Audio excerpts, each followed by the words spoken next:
Juniper Thursday! Woo! There it is. And this week, we've been in recovery. Pretty much. And but now we got some hoes up in the house, some CoHoHos. You were just right to it. I'm going right there. Right to it. Well, it's a Christmas thing that they're going with, and it's obviously, I kind of feel like I wanted to do this beer because of the name. Like, I'll be honest. CoHoHos has got to be the best freaking beer name of all time. But I kind of feel like we're the house that hasn't taken their Christmas lights down yet. Yeah, seriously. For those who don't know, we are doing Midnight Sun's CoHoHo Imperial IPA. Oh yeah, I forgot the brewery. Yeah. I'm so entranced by the name. Yeah, although really they do a lot of really cool stuff with their names. The names of their beers are really good. They do Brutality. Brutality, Berserker. We've done Kodiak with Dr. Bill. Almost exactly 1 year ago. Yeah, I know, right? That was what did you say? January 19th. But as far as Midnight Sun being on the show, they've never been on Juniper Thursday. So. And that changes tonight, my friends. And I'm really looking forward to it because they're one of my favorite breweries. I mean, it was cool because I actually got to go there. My wife and I took a cruise up to. Now, was this the same cruise where you went to Vancouver and determined that all their beers were diacetyl? That was Victoria. Oh, Victoria. V, whatever. Yeah. V for Vendetta. And I thought he has been corrected on that. Yeah, yeah. Thanks for bringing that up, Dick. But anyways, that's what I do. But anyways, no, it was cool because we ended. We started the cruise in Vancouver. We went up to Anchorage, finished up in Anchorage, and like literally, we had 2 days in Anchorage. So the second day we were about to fly out. We seriously drove to the airport, dropped off our baggage, got a cab, and went to Midnight Sun. Nice. It was great. Yeah, and it was actually cool because they did that. It just so happened that day they put on a keg of their Good Mojo Flemish Red, which was like 4 years old or something like that, and it was phenomenal. But maybe they knew you were coming. Yeah, they probably, or it was just an awesome coincidence. Cheers.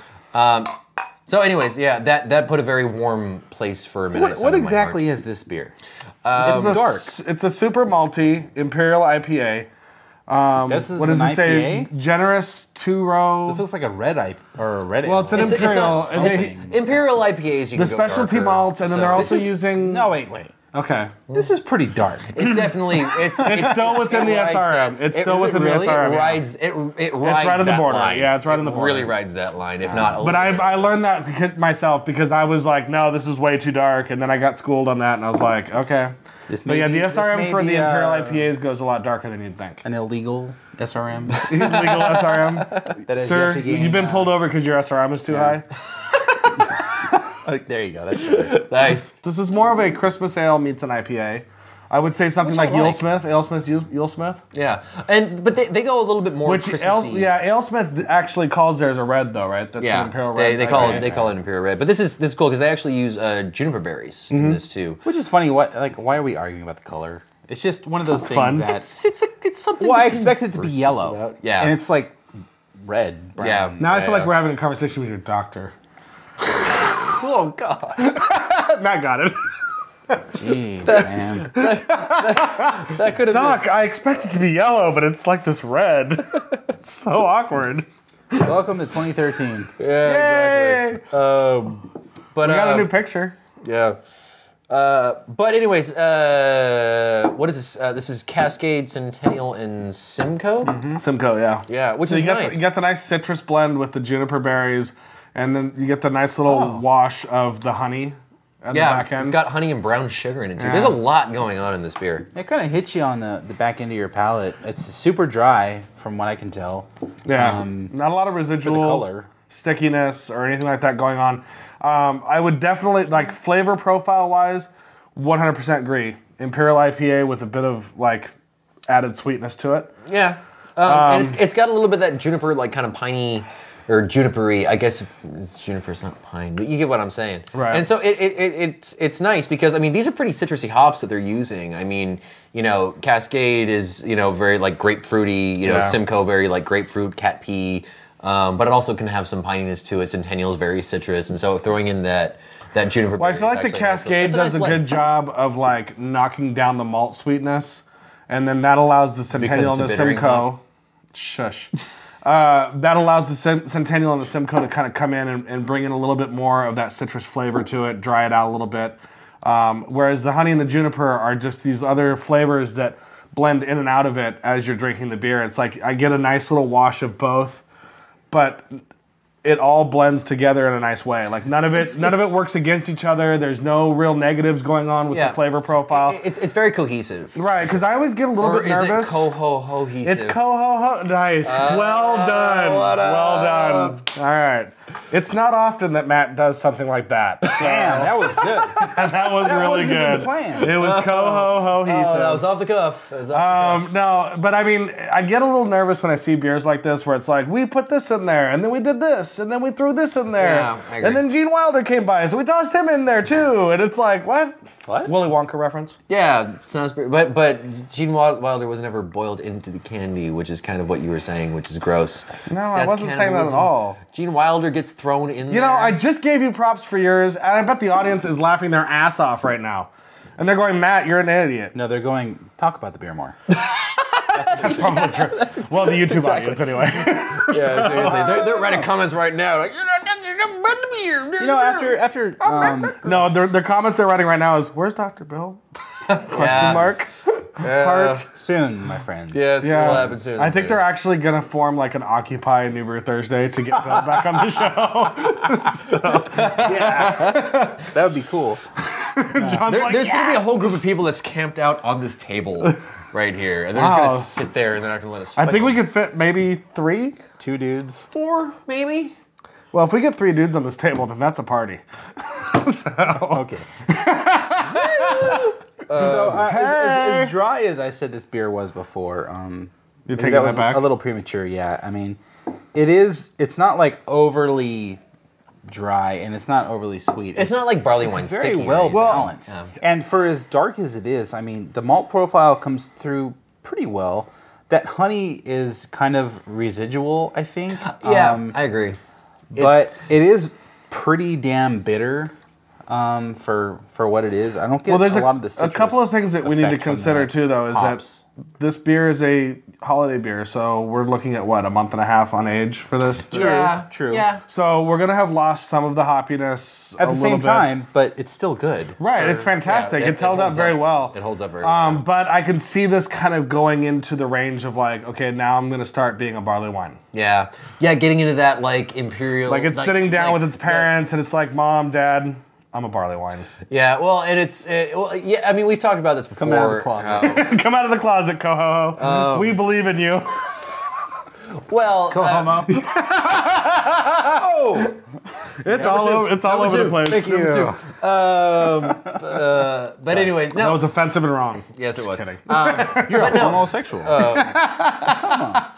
Right? But no, see, for me, like with this beer, I could definitely see, we've talked about before how a lot of Imperial IPAs, if you let them sit too long, they go into that like bad barley wine kind of This is not going bad barley wine. This is actually, in another month, this is bad barley wine. This is, I've been used and abused. I'm sitting on the streets of New York Times Square. That's what I mean. Westboro Baptist Church is picketing me right now. Whoa. Oh, yeah. Whoa. It's not that. Yeah. No. What I'm trying to say it's is... tasty. I really dig the way it tastes right now. I mean, maybe that I can only assume like the I don't know how they hopped it, but the Simcoe and the Centennial, those are all high alpha hops.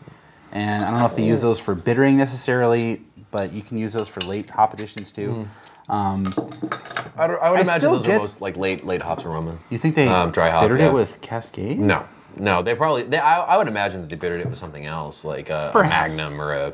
Yeah, just something to get the bitterness in the beer. But then, exactly. You know, I think the hops they used on this beer, they still shine through for it being maybe a little older than it should have been as far as being consumed. Yeah, it holds up well for sure. But I don't know. For me, the bitterness is slightly overwhelming at this point for it.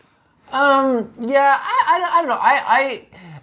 I don't think so. I mean, because the thing is, for me, bitterness has a lot to do with the texture of the bitterness, because like there are certain beers. Does bitterness have a texture? Absolutely, yeah. Because describe that. I mean, and I'm not being a douche.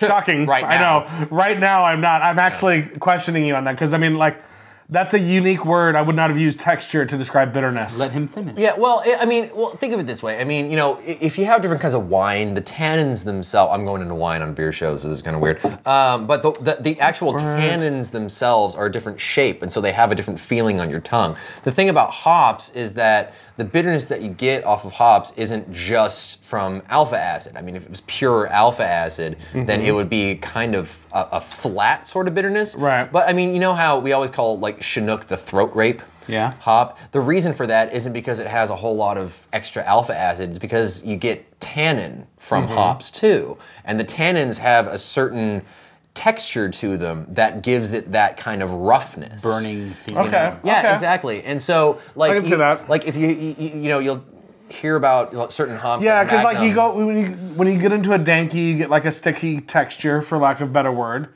or piney texture to it. And not even so much that. I'm talking about the actual like physical feeling on your tongue. You know, I mean, like you have a certain hop like across Magnum, your tongue and down your throat. Yeah. Hold yourself back. But no, I understand what you're saying. Like, it's one of those things. Oh, God. Resist. Joke. Resist. No, okay. Resist. Sorry. One of your resolutions for 2013 would be to Less dick jokes? disassociate yourself from the cock. On the show. On the show. No. I won't do it. I love it so much. I won't do it. So, but anyway, that being said, I understand what you're saying. Like, yeah, and just because it's a high alpha hop doesn't mean you necessarily would get that throat rape feeling from it. Yeah, exactly. But it's there's like a lot of other compounds involved, and so you're right. For this, maybe it's not the high alpha hops necessarily. It's just the whole package. I am deeply impressed with what Alaska, the state, as far as craft beer, is doing. Oh, dude. I mean, between Anchorage Brewing Company, Midnight Sun, Alaska Brewing Company, Glacier Brew House. Oh, I mean, dude. there is some freaking amazing craft beer being made in this, like, we have moose and bears. Yeah, and we like going back to that Alaska cruise that we took. One reason that I love my wife so we all much. get it. You went on a cruise. Yeah, no, but the hotel that we got was literally across the street from Glacier Brew House. It Well was done. Awesome. It was awesome, and I'm not just Coincidence? Yeah, I think not. Yeah, exactly. Yeah, no, Somebody used Google. pretty sure that was planned. Yeah, I'm not being so complimentary because she's sitting right there. I think overall with the spirit, and He totally is, because you should see what we edit out normally about what he says to her. yeah, you should. If you edited the show, Oh, damn! That just happened. Face. you always anyways. make these editing comments, and I'm just saying. I like making editing Like, comments. I sit there and watch the show while I'm editing the show, and I'm like, I wouldn't edit that out, but Steve would edit it. So maybe you should try it sometime. Any trained monkey can edit this show. Please. Edit this show in an hour. What's up? Oh God. Done. Please. Yeah. Bam. So anyways, It's the truth. Yeah. we should say to everyone that came to the party, we actually haven't gone to the party yet, but this show is airing after the party. Thank you for coming to the party. I'm sure it was epic. Yay! That one dude that threw the glass at me? Yeah, I have your address now. And Hey, the odds are that it will happen. Yeah, seriously. So, going with the odds. He will be taking home your underwear. Okay. Yeah. I want to see that happen now. All right. So, a preemptive thank you to everyone that came out and to Yes. Beechwood Barbecue, obviously. Thank you for the Beechwood Barbecue very much. Because they're really great friends of ours. And We love because them. I know that our fans and those of us that watch the show are amazing people, I know that you all supported Beechwood Barbecue and bought lots of food and drink from them and tipped your servers amazingly, so thank you for that as well. Yes, indeed. And if you didn't, hang your head in shame. Shame hang right now. Shame hang? Your head. Shame hang. Don't hang yourself, but just, shame you know. hang. That's Shame got to hang. be some kind of Danzig thing happening. He writes a pop song. Shame hang. Right? So anyway, we have no events coming up because we are just going to take the month of January off. The rest of it, at least. February and March probably too. Yeah, we're gonna be done for a while. Low key. I just started a new job. Got things going on. Yeah, seriously. So Niggas be broke these I got a days. boyfriend now too. Yay. On yeah. that note, stay safe and drink beer. Stay safe and drink beer. Congratulations, Steve.